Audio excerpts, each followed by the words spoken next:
काँग्रेस कार्यकारिणीची बैठक काल पार पडली। वंदे मातरमची केवळ 2 कडवी गाण्याचा ठराव या बैठकीत मंजूर करण्यात आला। वंदे मातरम हा आमच्यासाठी भावनिक मुद्दा आहे तर भाजपसाठी एक राजकीय मुद्दा असं काँग्रेसनं म्हटलं। भाजपनं काँग्रेसच्या ठरावाचा निषेध नोंदवला। हा संविधानाचा अपमान असल्याचं भाजप म्हणालं। काँग्रेस पक्ष स्वतःला देश आणि संविधानापेक्षा श्रेष्ठ समजतो असं त्यांनी सिद्ध केल्याचं भाजपनं म्हटलं। याशिवाय काँग्रेसनं युवकांच्या प्रश्नांवर लक्ष केंद्रित करण्याची योजना आखली आहे। युवकांशी संवाद साधण्यासाठी देशभरात 800 ठिकाणी गुंज कार्यक्रमाचं आयोजन केलं जाईल। हमारा स्टैंड बिल्कुल स्पष्ट रहा है पहले दिन से।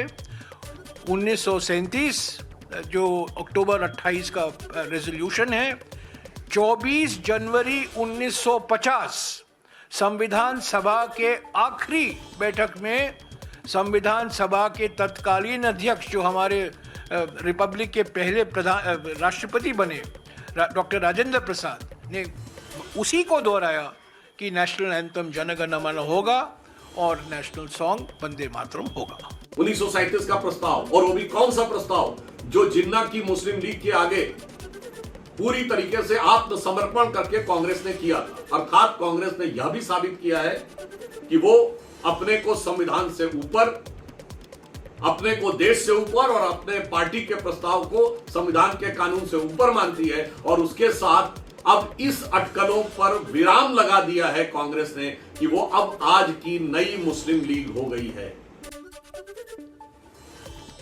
वंदे मातरम संदर्भातील काँग्रेस कार्यकारिणी समितीच्या ठरावावरून राजकीय वातावरण तापलंय। अशातच केंद्रीय गृहमंत्री अमित शाह यांनी काँग्रेसवर जोरदार हल्लाबोल केला। काँग्रेसचा हा निर्णय राष्ट्रविरोधी आणि लांगुल चालनाच्या राजकारणाचं उदाहरण असल्याचं अमित शाह म्हणाले। 1937 मध्ये काँग्रेसनं राष्ट्रगीताचे तुकडे करून मुस्लिमांना खुश करण्याचा प्रयत्न केला होता। यातूनच देशाच्या फाळणीचा पाया घातला गेला। देशातील जनता काँग्रेसचा हा निर्णय सहन करणार नाही। दरम्यान काँग्रेस कार्यकारिणी समितीनं कालच्या बैठकीत पक्षाच्या कार्यक्रमामध्ये वंदे मातरमची केवळ 2 कडवी गाण्याचा ठराव मंजूर केला।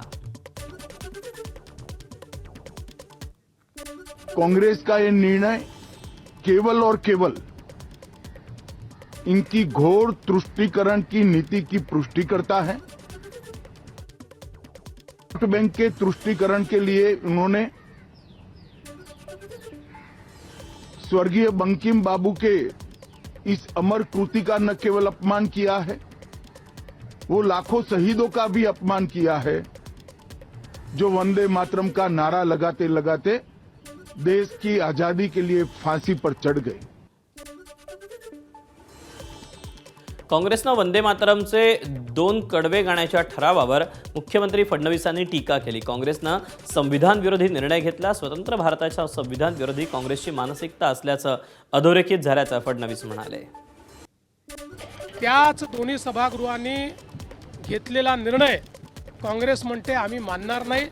संविधानाशी हा द्रोह आहे, भारतरत्न डॉक्टर बाबासाहेब आंबेडकरांच्या विचारांची हा द्रोह आहे आणि खऱ्या अर्थानं गुलामगिरीची मानसिकता हे अजूनही इंग्रजांच्या गुलामगिरीच्या मानसिकतेमध्ये आहे। ही गुलामगिरीची मानसिकता आहे, मतांचं लांगुल चालन आहे आणि खऱ्या अर्थानं या देशाचा जो विचार आहे त्या विचारांची हा द्रोह आहे। एबीपी माझा, उघडा डोळे बघा नीट।